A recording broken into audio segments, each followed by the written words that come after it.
PDS यानी public distribution system एक Indian food security system है under the ministry of consumer affairs, food and public distribution, जो emergency situations में affordable price पर food distribute करता है। ये इंडियन पोर्स को सब्सिडाइज फूड और नॉन फूड आइटम्स डिस्ट्रीब्यूट करता है। ये स्कीम जून 1947 को शुरू की गई थी। Over the year PDS food economy management में गवर्नमेंट का एक इम्पोर्टेंट पार्ट बन गया है।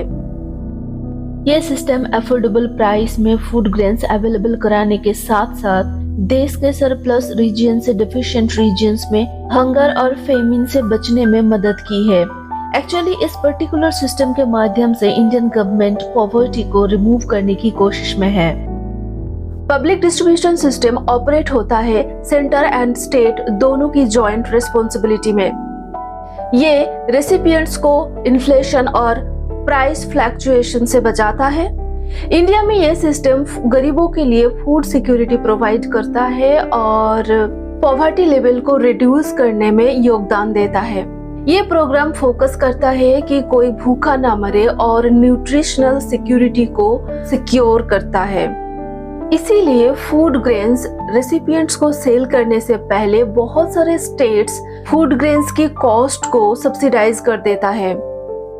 PDS के अंडर स्टेट्स और यूटीज में व्हीट, राइस, शुगर और केरोसिन को डिस्ट्रीब्यूट के लिए एलोकेट किया गया है और कुछ स्टेट्स और यूटीज में pulses, edible oils, iodised salt, spices आदि डिस्ट्रीब्यूट किया जाता है।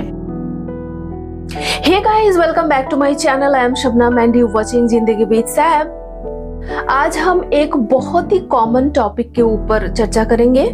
PDS यानी राशन सिस्टम एक ऐसा सिस्टम है जिसका लक्ष्य है फूड स्कर्सिटी को मैनेज करना। तो आइए आज के वीडियो में इस टॉपिक को गहराई से समझते हैं। तो इसकी शुरुआत कैसे हुआ और क्यों हुआ, इसे समझने के लिए हमें चलना पड़ेगा वर्ल्ड वॉर 2 के टाइम पर। अगर कभी भी कोई वॉर होता है तो सबसे ज्यादा प्रॉब्लम्स होता है सोसाइटी का जो सबसे लोअर सेक्शन होता है उनका। तो जब सेकेंड वर्ल्ड वॉर हुआ था तो बहुत सारे लेबर्स को जो इंडिया में काम करते थे उनको दिक्कत आने लगी थी। तो इस प्रॉब्लम को सॉल्व करने के लिए ब्रिटिश गवर्नमेंट ने कदम उठाया कि जो फैक्ट्रीज में लोग काम करते हैं उनके लिए ऐसा कुछ किया जाए कि उनको कम दाम में सब्सिडाइज्ड फूड ग्रेन्स प्रोवाइड किया जा सके। तो जो फैक्ट्रीज के लेबर्स थे उनको ये सबसे पहले प्रोवाइड किया गया था। PDS वर्ल्ड वॉर 2 के टाइम राशनिंग मेजर के लिए इंट्रोड्यूस किया गया था। 1960 से पहले PDS generally imports of food grains के ऊपर डिपेंड था। उस समय फूड स्टोरेज के लिए इस सिस्टम को एक्सपेंड किया गया था। बाद में इंडियन गवर्नमेंट ने PDS के लिए डोमेस्टिक प्रोक्योरमेंट और स्टोरेज ऑफ फूड ग्रेन्स में सुधार के लिए एग्रीकल्चर प्राइस कमीशन और FCI का सेटअप किया। 1970s तक PDS सब्सिडाइज्ड फूड डिस्ट्रीब्यूशन के लिए एक यूनिवर्सल स्कीम के रूप में इवॉल्व हो गया था। 1992 तक PDS बिना किसी स्पेसिफिक टारगेट के कंज्यूमर्स के लिए एक जनरल एंटाइटलमेंट स्कीम थी। RPDS यानी रिवैम्प्ड पब्लिक डिस्ट्रीब्यूशन सिस्टम को जून 1992 में PDS को मजबूत करने और सिस्टमेटिक करने के साथ साथ दूर दराज और हिली, रिमोट एंड इनएक्सेसिबल एरियाज में इसके रीच में सुधार लाने के लिए शुरू किया गया था, जहां अनप्रिविलेज्ड क्लास का बड़ा हिस्सा था। जून 1997 में इंडियन गवर्नमेंट ने गरीबों पर फोकस देते हुए TPDS यानी टारगेटेड पब्लिक डिस्ट्रीब्यूशन सिस्टम की शुरुआत करी। TPDS के तहत बेनिफिशियरीज को 2 कैटेगरीज में डिवाइड किया गया था, बिलो द पॉवर्टी लाइन यानी BPL और अबव द पॉवर्टी लाइन यानी APL। APL is one of the crucial type of ration card जो गवर्नमेंट द्वारा उन परिवारों के लिए जारी किया जाता है जो गरीबी रेखा से ऊपर है लेकिन मिडिल क्लास कैटेगरी से नीचे होता है, और BPL कार्ड गरीबी रेखा से नीचे के लोगों के लिए है। APL और BPL कार्ड होल्डर्स को स्टेट गवर्नमेंट द्वारा स्पेसिफाई किया जाता है। इसमें कौन लोग शामिल होंगे और कौन नहीं, ये परिवार की आय और सदस्यों की संख्या के अनुसार तैयार किया जाता है। अब थोड़ा फोकस करते हैं अंत्योदय अन्न योजना के बारे में। अंत्योदय अन्न योजना ने टीपीडीएस को बीपीएल पॉपुलेशन के सबसे वल्नरेबल ग्रुप्स के बीच हंगर को खत्म करने पर फोकस करने का निर्देश देकर सही दिशा पर एक स्टेप उठाया है। नेशनल सैंपल सर्वे के अनुसार देश में लगभग 5% पॉपुलेशन दिन में 2 वक्त के भोजन किए बिना ही सो जाते हैं। इसीलिए लो इनकम फैमिलीज में से 1 करोड़ सबसे गरीब परिवारों के लिए अंत्योदय अन्न योजना दिसंबर 2000 में इस पॉपुलेशन में टीपीडीएस के स्कोप और टारगेट को और ज्यादा फोकस करने के लिए शुरू किया गया था। सितंबर 2013 ने पार्लियामेंट ने national food security act 2013 enact किया। ये एक्ट काफी हद तक एग्जिस्टिंग टीपीडीएस पर डिपेंड करता है ताकि गरीब परिवारों को कानूनी अधिकार के रूप में फूड ग्रेन्स डिस्ट्रीब्यूट किया जा सके। अगर इसके फंक्शंस के बारे में बात करें तो आइडेंटिफाइड बेनिफिशियरीज को फूड ग्रेन्स प्रोवाइड करने में सेंट्रल और स्टेट गवर्नमेंट रिस्पॉन्सिबिलिटी शेयर करता है। सेंटर मिनिमम सपोर्ट प्राइस यानी एमएसपी पर किसानों से अनाज खरीदता है और सीआईपी यानी सेंट्रल इशू प्राइस पर स्टेट को बेचता है। ये हर स्टेट्स में अनाज को गोदामों तक पहुंचाने के लिए रिस्पॉन्सिबल है।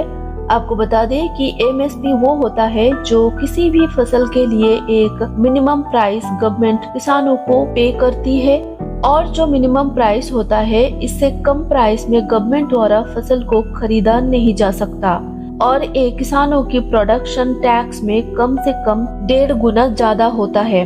सेंटर स्टेट को जो प्राइस में अनाज बेचता है उसे सीआईपी कहते हैं और सीआईपी एमएसपी से कम होता है। सीआईपी और एमएसपी में जो डिफरेंस होता है उसे सब्सिडी कहा जाता है।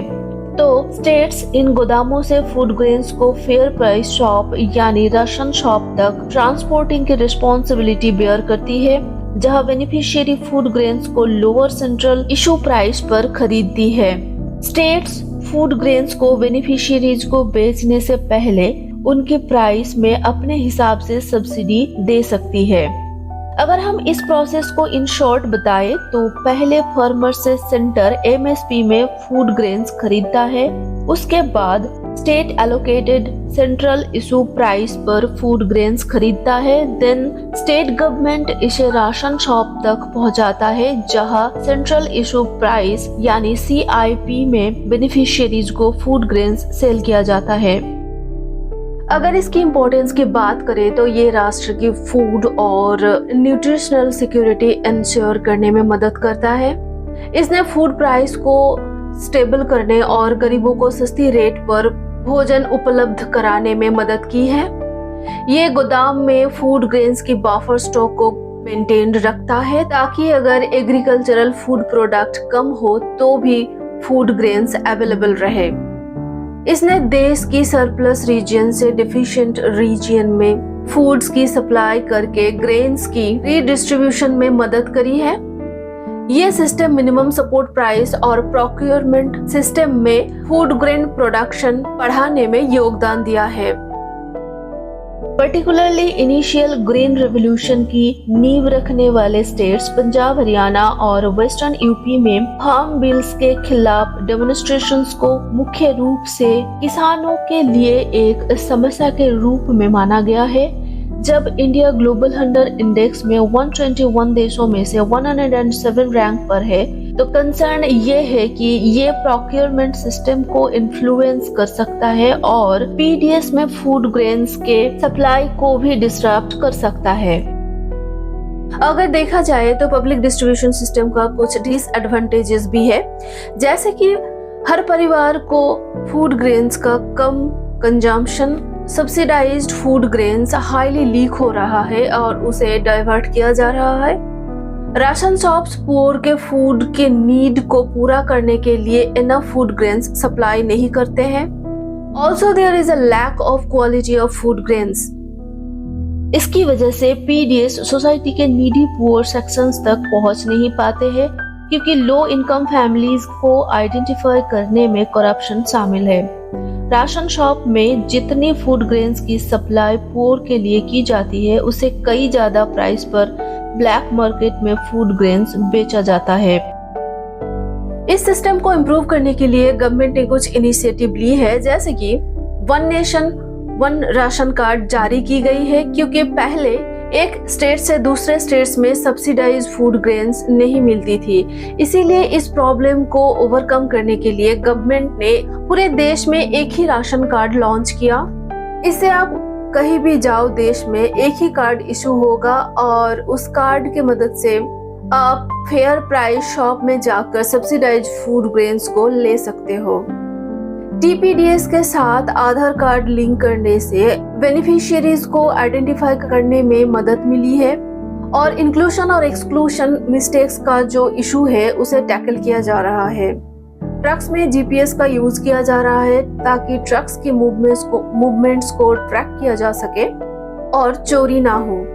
ई-वे बिल को यूज किया जा रहा है जो GST के अंडर है, ताकि पता चले कि ट्रक यहाँ से कब निकला था और ट्रक की मूवमेंट में कितनी देर हो रही है और क्यों हो रही है। अगर देर हो रही है तो क्यों हो रही है, ये सब जानने के लिए इस GPS सिस्टम को यूज किया जा रहा है। और अब वेब पोर्टल का भी यूज शुरू हुआ। गवर्नमेंट ने वेब पोर्टल बनाया ताकि आप शिकायत कर सको। SMS बेस्ड मॉनिटरिंग सिस्टम भी चालू की गई। बट आई थिंक ये सब इनिशिएटिव एक लिमिटेशन भी है, क्योंकि जिनके पास खाना नहीं है उनके पास फोन कहाँ से आएगा। अगर उनके पास फोन है तो उन्हें पोरेस्ट कैटेगरी में क्यों कंसिडर किया जाता है। देश में लाखों लोग हैं जिन्हें 2 वक्त का खाना नसीब नहीं होता, वो इन सब इनिशिएटिव्स का यूज कैसे करें। लेकिन ऐसा नहीं है कि इसका फायदा नहीं है, बट लिमिटेशंस भी है। तो उम्मीद करती हूँ ये वीडियो आपको इन्फॉर्मेटिव लगा होगा। अपने फ्रेंड्स एंड फैमिली के साथ इस वीडियो को शेयर करें ताकि ये इन्फॉर्मेशन उन्हें भी पता चले। और नेक्स्ट वीडियो इस सीरीज का आप कौन से टॉपिक पर चाहेंगे मुझे कमेंट में बता सकते हैं। पुराने वीडियो अगर आपने नहीं देखा है इस सीरीज का तो आप यहाँ क्लिक करके देख सकते हो। तो गाइज मिलते हैं नेक्स्ट वीडियो में और एक नई टॉपिक के साथ। अपना ध्यान रखिए, खुश रहिए, love yourself end of course stay blessed, stay tuned.